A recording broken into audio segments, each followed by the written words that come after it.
चलिए आगे बढ़ते हैं, जहां पर कॉमनवेल्थ गेम्स पदक विजेता खिलाड़ियों से प्रधानमंत्री नरेंद्र मोदी ने मुलाकात की। पीएम मोदी ने कॉमनवेल्थ गेम्स पदक विजेताओं से संवाद भी किया। पीएम ने खिलाड़ियों की सफलता की सराहना की। मुख्य प्रधानमंत्री ने कहा कि जो खेलेगा वही खिलेगा। आपकी विजय आने वाली पीढ़ियों के लिए प्रेरणा है। खेलो इंडिया की प्रतिष्ठा को बढ़ाएं। हमारे खिलाड़ियों का दुनिया में डंका बज रहा है। तो पीएम ने खिलाड़ियों की सफलता पर यह बड़ी बात कही। प्रधानमंत्री ने कहा जो खेलेगा वही खिलेगा। आपकी विजय आने वाली पीढ़ियों के लिए एक प्रेरणा।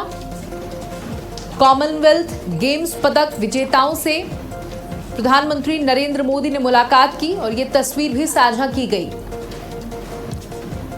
बता दें खिलाड़ियों के द्वारा एक वीडियो भी बनाया गया जिसमें प्रधानमंत्री नरेंद्र मोदी ये कहते हुए सुनाई दे रहे हैं कि जो खेलेगा वो ही खिलेगा।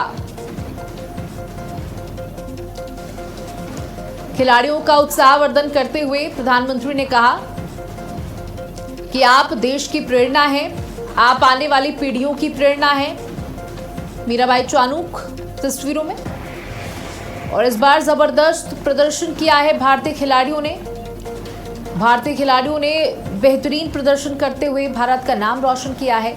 और देखिए हर बार ऐसी तस्वीरें सामने आती हैं जब देश का युवा, देश का कोई भी वर्ग भारत का नाम विश्व में रोशन करता है तो प्रधानमंत्री नरेंद्र मोदी उसे प्रोत्साहित करने में बिल्कुल पीछे नहीं रहते। चाहे वो साइंटिस्ट हो, चाहे वो देश के खिलाड़ी हो, चाहे वो देश के कलाकार हो, कोई भी हो।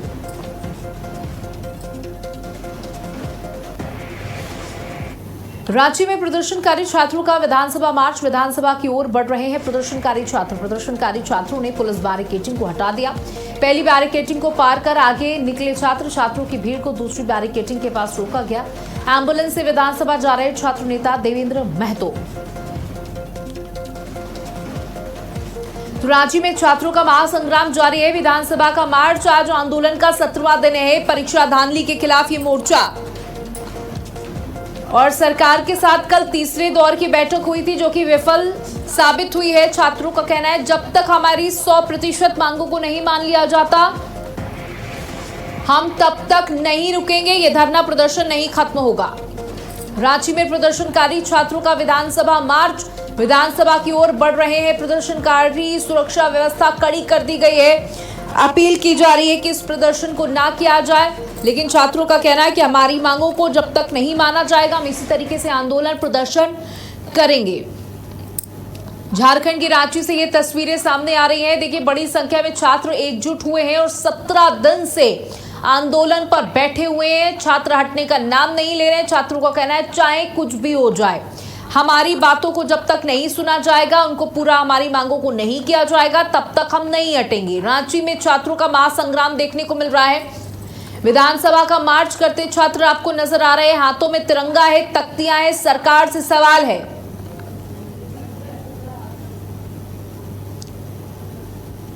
परीक्षा में धांधली के खिलाफ मोर्चा खोल दिया है छात्रों ने। छात्रों का कहना है कि कब तक हम सैक्रिफाइस करते रहेंगे, कब तक ये व्यवस्था खोखली बनी रहेगी, कब तक इसमें सुधार नहीं होगा। तो देखिए ये कुछ तस्वीरें सामने आ रही हैं इस मार्च से जुड़ी हुई। विधानसभा का कूच कर रहे हैं। अब देखिए जो दिल्ली में तस्वीरें बनी थी अब धीरे धीरे झारखंड में भी वही तस्वीरें बनती हुई दिखाई दे रही है। रांची में ये तस्वीरें रांची से आपको दिखा रहे हैं। छात्र बड़ी संख्या में यहाँ पर एकजुट हुए हैं। उनका कहना है कि जब तक हमारी मांगों को नहीं माना जाता हम नहीं हटेंगे। और आज 17वां दिन है। 3 बार यानी 3 दौर की बैठक सरकार के साथ हो चुकी है, लेकिन अभी तक कुछ निष्कर्ष नहीं निकल पाया है।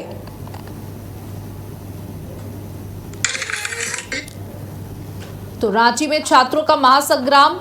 आंदोलन का 17वां दिन। परीक्षा धांधली के खिलाफ मोर्चा खोल दिया है। रांची में छात्रों का महासंग्राम। विधानसभा का मार्च करते छात्र नजर आ रहे हैं। आंदोलन का 17वां दिन। परीक्षा धांधली के खिलाफ मोर्चा खोल दिया है छात्रों ने।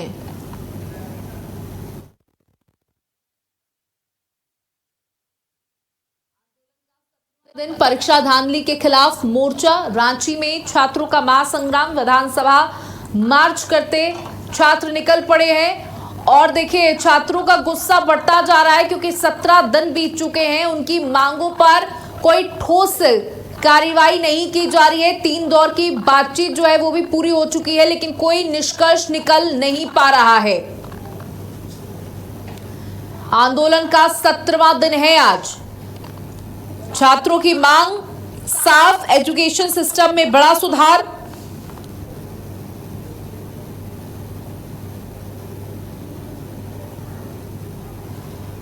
और देखिए तस्वीरें यहां पर भी वैसी ही सामने आ रही हैं जैसी जंतर मंतर में देखने को मिली थी। प्रदर्शन बढ़ रहा है, 17वां दिन है आज प्रदर्शन का। छात्र लगातार आंदोलन कर रहे हैं। वहीं मध्य प्रदेश की रीवा लोकसभा सीट से बीजेपी सांसद जनार्दन मिश्रा अपने एक बयान को लेकर सुर्खियों में हैं। कोलकाता रीवा भोपाल हवाई सेवा के लोकार्पण कार्यक्रम में उन्होंने देश में एथेनॉल मिश्रित पेट्रोल को लेकर चल रही बहस पर अपनी बात रखी। सांसद ने कहा कि देश में जरूरत का पूरा तेल उत्पादन नहीं होता और बड़ी मात्रा में तेल विदेशों से आयात करना पड़ता है। उन्होंने ईंधन आपूर्ति और अंतर्राष्ट्रीय परिस्थितियों का जिक्र करते हुए एथेनॉल मिश्रण का विरोध करने वालों पर सवाल भी उठाया। तो एथेनॉल विवाद पर बीजेपी सांसद का विवादित बयान। रीवा सांसद जनार्दन मिश्रा के बयान से हड़कंप मच गया। मध्य प्रदेश से खबर दे रहे हैं जहां उन्होंने कहा एथेनॉल बहस के बीच सांसद का ये बयान अब वायरल हो रहा है। एथेनॉल विवाद पर बीजेपी सांसद का विवादित बयान सामने आया। रीवा सांसद जनार्दन मिश्रा के बयान से हड़कंप मच गया है।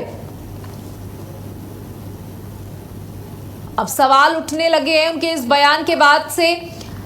उन्होंने ईंधन आपूर्ति और अंतर्राष्ट्रीय परिस्थितियों का जिक्र करते हुए एथेनॉल मिश्रण का विरोध करने वालों पर ही सवाल उठा दिया और उनके इस बयान के बाद हड़कंप मच गया है। तमाम सवाल उठाए जा रहे हैं। सांसद का एक विवादित बयान सोशल मीडिया पर इस समय खूब वायरल हो रहा है। उन्होंने उन्हीं लोगों पर सवाल खड़े कर दिए जो एथेनॉल को लेकर सवाल कर रहे थे। एथेनॉल बहस के बीच सांसद का बयान वायरल हुआ है। एथेनॉल विवाद पर बीजेपी सांसद का विवादित बयान सामने आया।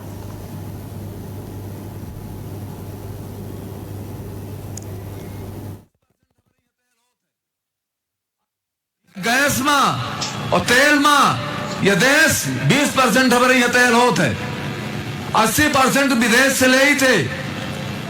ओहू में इस समय लड़ाई छिड़ गया है, होर्मुज बंद है और वहाँ हूती वाले और बंद कर दी नहीं थे। 18,000 किलोमीटर के चक्कर लगा के तेल मिलल लग। और जब मोदी जी कहा था कि एथेनॉल मिला हुआ 20%, तो आंदोलन हो रहा कि नहीं एथेनॉल न चली, केवल शुद्ध पेट्रोल चली। शुद्ध पेट्रोल तो बात कहीं से आई, शुद्ध पेट्रोल है ये नहीं देश में, तो कहां से आई? आज विरोध हो रहा है एथेनॉल के। 100% ब्राजील बनावट है एथेनॉल पूरे ब्राजील के। बिहार के मुजफ्फरपुर में श्रावणी मेले की दूसरी सोमवारी पर कांवड़ियों पर पहली बार हेलीकॉप्टर से पुष्प वर्षा की गई। राज्य सरकार के फैसले के तहत सोनपुर के पास पहलेजा घाट से पुष्प वर्षा की शुरुआत हुई। इसके बाद मुजफ्फरपुर में बाबा गरीबनाथ मंदिर, हरिसभा चौक, रामदयालु साहू पोखर और जिला स्कूल के पास हेलीकॉप्टर से कांवड़ियों पर फूल बरसाए गए। आसमान से फूलों की बारिश होते ही कांवड़ियों में उत्साह देखने को मिला। श्रावणी मेले में पहली बार हुई इस पुष्प वर्षा को लेकर श्रद्धालुओं में खासा उत्साह नजर आया। तो कांवड़ियों पर पुष्प वर्षा की गई और पुष्प वर्षा के बाद कांवड़ियों का जोश और बढ़ गया। बता दें कि कांवड़ यात्रा भगवान शिव को समर्पित ये महीना होता है और इसमें कांवड़ यात्रा निकाली जाती है। कांवड़ यात्रा के दौरान कांवड़िए दूर दूर से भगवान भोलेनाथ का जलाभिषेक करने के लिए जल लेकर आते हैं, गंगा का जल लेकर आते हैं और भगवान का जलाभिषेक किया जाता है। और यहाँ पर मुजफ्फरनगर बिहार में भी इसी तरीके की तस्वीरें देखने को मिली। वहीं पीएम मोदी से मिलेंगे शरद गुट के 8 सांसद। थोड़ी देर में प्रधानमंत्री मोदी से मुलाकात की जाएगी। सुप्रिया सुले समेत 8 सांसदों की मुलाकात होगी। तो पीएम मोदी से मुलाकात में बातचीत क्या होने वाली है? पीएम मोदी से जब शरद गुट के 8 सांसद मिलेंगे, सुप्रिया सुले समेत 8 सांसदों की मुलाकात होने जा रही है।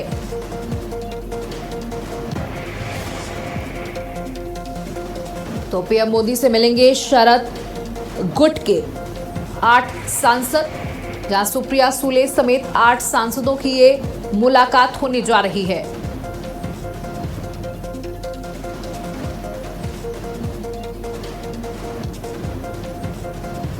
सुप्रिया सुले समेत 8 सांसदों की मुलाकात होगी। शरद गुट के 8 सांसदों की मुलाकात होगी, जिसमें शरद पवार की बेटी सुप्रिया सुले भी शामिल रहेंगी।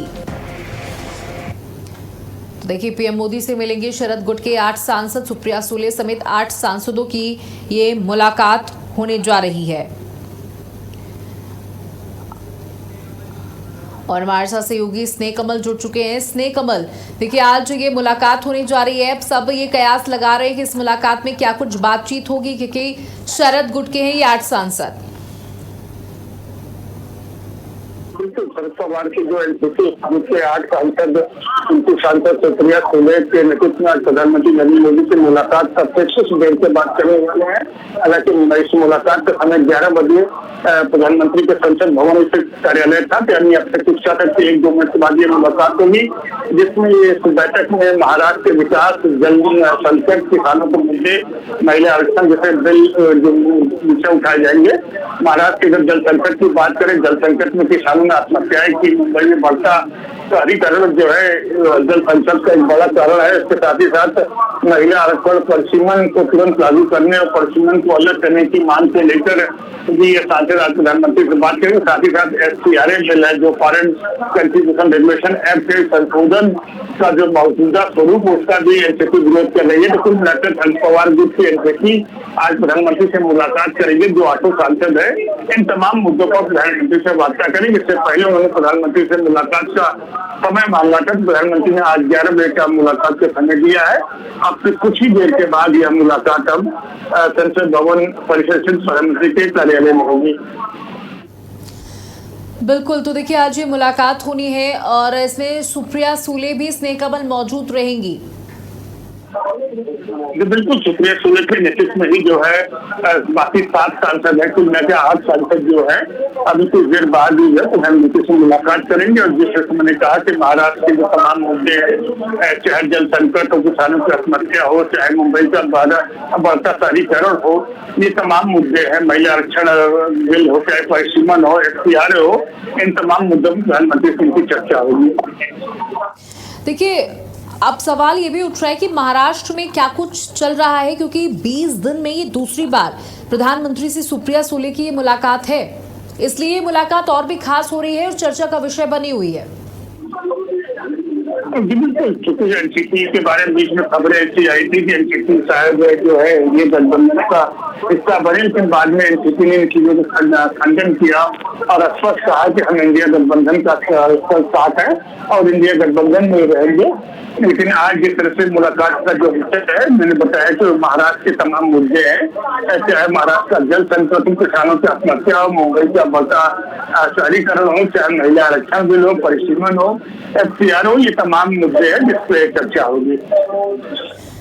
बिल्कुल, तो देखिए 20 दिन बाद 10 अगस्त को एक बार फिर से एनसीपी के नेता मिले थे और अब एक बार फिर से ये मुलाकात होने जा रही है। बहुत बहुत शुक्रिया स्नेह कमल हमारे साथ जुड़ने के लिए, जानकारियां साझा करने के लिए।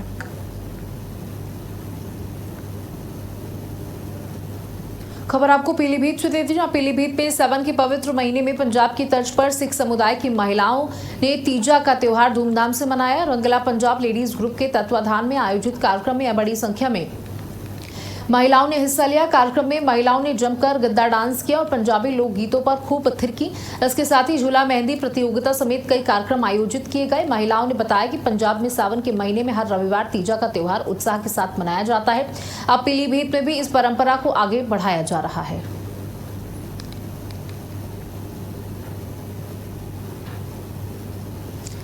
तो गिद्दा लोकगीत और मेहंदी से सजा तीज का उत्सव, सिख महिलाओं ने धूमधाम से तीजा का त्योहार मनाया। बता दें कि सावन के महीने में इस त्योहार को मनाया जाता है, जहां महिलाएं एक साथ एकत्रित होती हैं। ये ना तीज का प्रोग्राम किया है, ये पंजाब में बहुत सालों से हमारा सभ्याचारिक ये प्रोग्राम है, हम मनाते आ रहे हैं। यहाँ पे यूपी में बहुत कम था। इस चीज़ को हमने यूपी के पीलीभीत अपने डिस्ट्रिक्ट में इस चीज़ को दोबारा से यहाँ पे रेन्यू करने की कोशिश की है। दोबारा से सब लोगों को इकट्ठा करके पंजाबी कम्युनिटी को अपने सब ये हम लोग तीज का महोत्सव मना रहे हैं।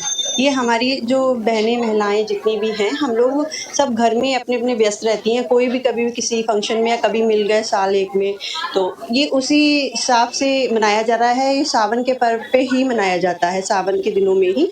तो हर इतवार को, हर संडे को ये प्रोग्राम इस बार ही मनाया गया है कि सारी बहनें इकट्ठे हों, एक साथ एकत्रित होके और अपना।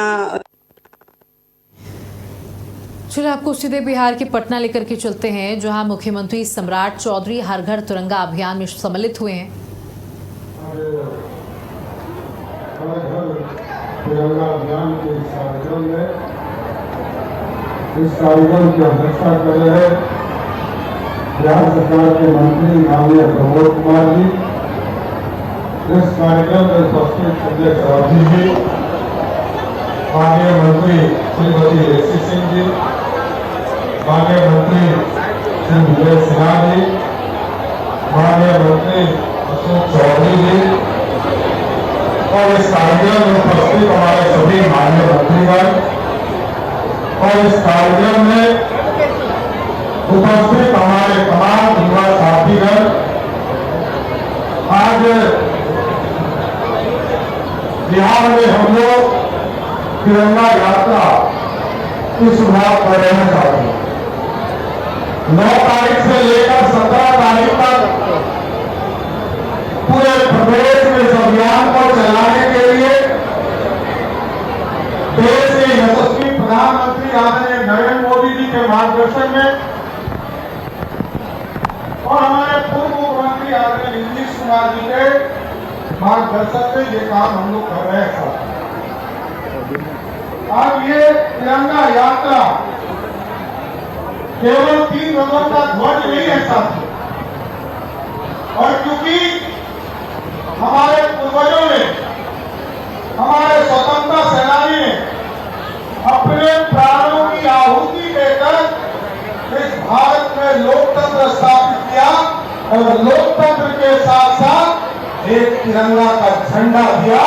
मैं उनके चरणों में श्रद्धा सुमन अर्पित करने का काम करता हूं, क्योंकि यदि स्वतंत्रता सेनानी नहीं होते तो आज से 78 साल पहले हम आजाद नहीं हुए होते।